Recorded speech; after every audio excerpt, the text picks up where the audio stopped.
On March 15, 44 BCE, a date famously known as the Ides of March, the most powerful man in the Roman world, Julius Caesar, was stabbed 23 times inside a Senate meeting. His death didn't just end a life, it mortally wounded the Roman Republic itself. How did this happen, and what came next? By early 44 BCE, Caesar's power was immense. After defeating his rival, Pompey the Great, in a brutal civil war, he returned to Rome as an undisputed victor. The Senate, perhaps a bit nervously, granted him a title that had never been held before, Dictator Perpetuo, or Dictator for life. For many senators, this was the final proof of their greatest fear. Caesar planned to abolish the Republic and crown himself king. In Rome, the word king was poison. The last one had been thrown out nearly 500 years earlier. And so, a conspiracy began to form among the city's elite. Ancient historians like Plutarch and Suetonius tell us the leaders were Marcus Junius Brutus and Gaius Cassius Longinus. Ultimately, more than 60 men joined their cause. Brutus wasn't just any senator. He was a direct descendant of the man who had founded the Republic, Lucius Junius Brutus. His involvement gave the plot a powerful sense of legitimacy. They weren't just murderers, they were liberators. The assassins chose the Ides of March for their attack. The Senate was meeting that day, not in its usual building, but in a grand complex built by Caesar's old enemy, Pompey. On that fateful morning, Caesar reportedly brushed aside multiple warnings. A soothsayer had told him to beware the Ides of March. His own wife, Calpurnia, begged him to stay home after having terrible nightmares. But Caesar went to the Senate. As he sat down, the conspirators surrounded him, pretending to present a petition. One of them, Tullius Keenbear, grabbed Caesar's toga. This was the signal.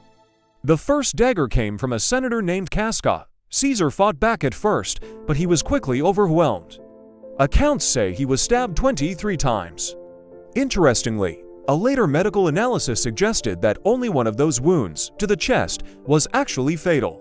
According to the historian Suetonius, when Caesar saw his supposed friend Brutus among the attackers, he simply stopped fighting. Whether he uttered the famous line, "Et tu, Brute, you too, Brutus," is something historians still debate. That phrase was immortalized by Shakespeare, but it doesn't appear in the earliest records of the event. Caesar collapsed and died at the base of a statue of his former enemy, Pompey, a bitter irony that was not lost on future generations. The conspirators believed the people of Rome would celebrate them as heroes. They rushed from the Senate, shouting that liberty had been restored. They were wrong. Rome plunged into confusion and fear. The assassins had a plan to kill Caesar, but they had no plan for what came after. Within days, Caesar's loyal ally, Mark Antony, masterfully took control. At Caesar's public funeral, Antony delivered a fiery speech and read Caesar's will aloud. It revealed that Caesar had left a generous sum of money to every Roman citizen. He had also posthumously adopted his great-nephew, a young man named Octavian, making him his official heir. Public opinion turned violently against the assassins. By the next year, Antony and Octavian, along with another general named Lepidus, formed a pact known as the Second Triumvirate. They unleashed a wave of state-sanctioned executions, hunting down their political enemies. Brutus and Cassius were forced to flee east, where they raised their own armies. The final showdown came in 42 BCE at the Battle of Philippi in northern Greece. The forces of the triumvirate crushed the assassins' armies. Faced with defeat, both Brutus and Cassius took their own lives. The republic they claimed to be saving died with them. The assassination of Caesar was meant to prevent one-man rule, but it only accelerated it.